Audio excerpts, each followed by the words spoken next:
აი ესაა ჩემი ლამაზი ქუთაისი, ჩემი ლამაზი ხეები და აი ესეთი ბუნება ქუთაისში, ცოტა ცუდი ამინდებიც გია, არა, მაგრამ აი ესაა ბუნება და იცი ახსნა მინდოდა, აი ესეთი რო თბილისში ყოფილიყო, ზოგიერთ უბანში არის, მაგრამ ესეთი სილამაზე მოჩენს ჩემ ფანჯრიდან, კამერა გადიდებულია.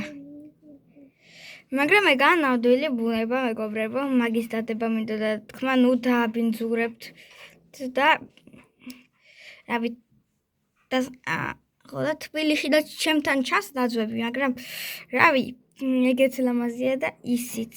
და გთხოვთ ბუნებას ნუ დააბინძურებთ, ხედავ რამდენი დაბინძურებული ბუნება და მაგის თქვა მინდოდა YouTube-ზე. გეხვერწებით, აღარ გააკეთოთ ეგრე.